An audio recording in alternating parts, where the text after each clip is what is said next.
Bonjour tout le monde, bienvenue sur ma chaîne. Alors aujourd'hui, je vais vous présenter la recette de la tarte au fromage. C'est une recette d'un gâteau qui est très réputé en Allemagne ainsi qu'en Alsace, Lorraine, là où je suis. Donc on va commencer par faire notre pâte sablée. Pour cela, j'utilise un œuf, un sachet de sucre vanillé, 2 cuillères à soupe de sucre et 125 g de beurre mou, donc du beurre ramolli. Je viens mélanger le tout. Donc surtout pas du beurre fondu ou du beurre froid, il faut bien que ça soit un beurre qui soit à température ambiante. Ensuite, je rajoute 2 verres de farine. Mes verres mesurent 200 millilitres. Vous le savez très bien que j'ai souvent des recettes à base de verres à eau classique. C'est des verres qui mesurent 200 millilitres. Mais au niveau des grammes, ça fait à peu près 300-350 grammes. Vous allez voir la texture qu'il faut qu'elle a la pâte. Donc là, j'ai rajouté la moitié d'un sachet de levure chimique. Je vais vous mettre la liste d'ingrédients précis en barre d'infos, donc vous la retrouverez là-bas. Là, je viens de verser mon premier verre de farine et le deuxième verre, je le verse progressivement, pas en une seule fois. Donc je verse, je mélange bien, j'incorpore bien la farine et ensuite je rajoute au fur et à mesure. Il faut que ma pâte se décolle du bol, il faut qu'elle soit comme ceci. Voilà. Donc pour ma part, j'ai utilisé 2 verres de farine. C'est l'équivalent de 300-350 grammes de farine. Je viens étaler ma pâte directement dans mon moule. Pour moi, ça a l'air plus simple de faire comme ça que de l'étaler au rouleau, de la transférer sur le moule, etc. Mais vous pouvez faire comme vous avez l'habitude. Moi, j'ai depuis des années l'habitude de faire comme ceci. Donc je l'aplatis avec mes doigts, je fais bien remonter sur les bords et ensuite je les aplatis contre la paroi, comme ceci. Voilà. C'est une pâte à tarte classique, hein, je dirais. Voilà. Vous pouvez très bien faire plus net, plus droit les bords, si vous voulez la perfection. Donc ma pâte est prête. Je passe à la crème. Donc je viens séparer 6 œufs des blancs des jaunes. Donc au total, on en a 6. Bien veiller à ce que votre bol pour les blancs soit sec. Surtout pas une goutte d'eau et surtout pas une goutte de jaune. Sinon, vous n'arriverez pas à monter vos blancs en neige. Donc on a 6 œufs, les blancs séparés. J'ai 200 g de sucre, un sachet de pudding vanille, chantilly, peu importe. Les sachets de pudding, ça se trouve en rayon pâtisserie. C'est comme ceci. Ça se trouve assez facilement. Il y a différents parfums. Pour ma part, j'utilise parfum chantilly. Ensuite, j'ai 1 kg de fromage blanc, un paquet de mascarpone, c'est-à-dire 250 grammes. Et je vais râper le zeste d'un citron, mais c'est facultatif. Si vous n'aimez pas l'arôme du citron, vous pouvez vous en passer. Vous n'êtes pas obligé d'en mettre. Et comme j'ai dit avant, 1 kg de fromage blanc. Voilà. La marque n'a pas d'importance, hein, 1 kg de fromage blanc. L'idéal, c'est de prendre avec un petit pourcentage de matière grasse, pas la light. Je vous déconseille de prendre le fromage blanc light. Voilà, donc si vous le souhaitez, on peut passer à notre recette. On va commencer par monter les blancs en neige. J'ai ma fille qui vient de me faire un petit coucou, j'avais même pas remarqué qu'elle était passée dans la vidéo. Voilà, pour la petite parenthèse. On vient battre nos blancs en neige comme ceci. J'ai dû changer de bol, voilà. Ensuite, on va continuer à battre les jaunes avec le sucre jusqu'à ce qu'on ait une texture bien mousseuse. Donc 6 jaunes d'œufs avec 200 g de sucre. Voilà. Ensuite, je rajoute le mascarpone, 250 g.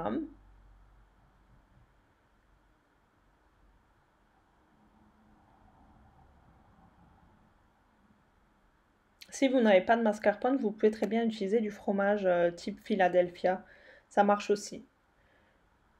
Donc là, je verse mon fromage blanc aussi. Si vous le souhaitez, si vous n'arrivez pas à trouver des pots de 1 kg, vous pouvez très bien utiliser 750 g de fromage blanc aussi. Ça fait l'affaire aussi. Là, je viens râper le zeste de mon citron. Comme j'ai dit, c'est facultatif, mais je vous conseille, c'est subtil. Ça apporte une petite touche de fraîcheur. Et je viens verser mon sachet de pudding parfum chantilly. Mais vous pouvez très bien prendre parfum vanille aussi. Là, je viens mélanger tout doucement. à vitesse 1. Là, vous voyez en mode accéléré, mais c'est à basse vitesse avec le mixeur. Donc jusqu'à ce que le tout soit bien mélangé. Là, à ce stade, on en a terminé avec le mixeur. On va continuer à la spatule. On vient verser les blancs en neige dans la préparation. J'ai préchauffé mon four à 160 degrés. Et on vient mélanger délicatement, sans trop écraser les blancs en neige. Du haut vers le bas, comme ceci, délicatement.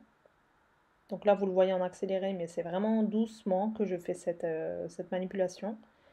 C'est ce qui va apporter toute l'onctuosité à notre tarte au fromage. Voilà. Donc vous voyez, c'est bien mélangé, notre pâte était prête. Donc commencez par faire votre pâte toujours. Là, je verse ma préparation. Elle va être jusqu'au ras, n'ayez aucune crainte. D'ailleurs, dites-moi en commentaire si vous connaissez la tarte au fromage. Je ne sais pas si elle est connue partout en France, mais je sais qu'ici chez nous, elle est très très réputée et elle est vraiment très très très bonne. D'ailleurs, là où j'habite, il y a un monsieur qui est très réputé pour sa tarte au fromage, Thierry Homel. Donc ceux qui connaissent savent de qui et de quoi je parle. Voilà, donc je peux enfourner à 160 degrés. Moi, pour ma part, dans mon four, je le cuis 1h15 exactement. Voilà, donc minimum 1 heure. À la sortie du four, c'est tout à fait normal que le milieu se balance légèrement, comme ceci. Donc c'est liquide légèrement quand c'est encore chaud, mais ça va être plus ferme en refroidissant. Donc je le laisse dans mon four éteint jusqu'à ce qu'il arrive à température ambiante. Une fois qu'il est à température ambiante, je viens le retourner sur une grille et je viens l'enlever du moule. Voilà. Je le laisse un petit peu comme ceci, environ une vingtaine de minutes. Cela va permettre à notre tarte d'être toute droite en fait sur le dessus. Voilà, donc je la laisse refroidir un petit peu. Et là, elle est froide. On peut la mettre à l'endroit. Et vous voyez, on a une tarte au fromage qui est parfaite. L'idéal, c'est de la laisser au frais au moins 4 heures, voire en fait, l'astuce, c'est de la faire la veille. Vous aurez un meilleur résultat. Mais si vous êtes trop pressé, si vous souhaitez la déguster le jour même, je vous conseille de la laisser au moins 4 heures au frigo. Voilà. Donc, je vais passer à la découpe après, mais j'ai hâte d'avoir vos retours concernant cette recette. Dites-moi en commentaire si vous connaissez cette tarte et aussi si vous souhaitez voir d'autres recettes sur ma chaîne. Donc, j'ai hâte d'avoir vos retours. Et n'hésitez pas à vous abonner à ma chaîne si ce n'est toujours pas fait, ainsi qu'à activer la petite cloche, car avec les nouvelles mises à jour de YouTube, j'ai l'impression que mes vidéos ne sont pas vues par tous mes abonnés. Voilà, donc n'hésitez pas à activer la petite cloche, comme ça vous aurez une notification dès que je publie une nouvelle recette.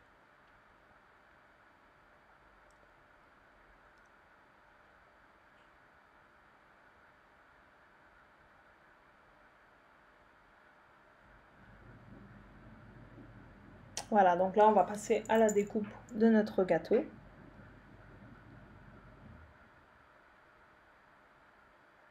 Donc moi je vais les laisser reposer 4 heures au frigo. L'idéal c'est de le faire le matin pour le déguster le soir.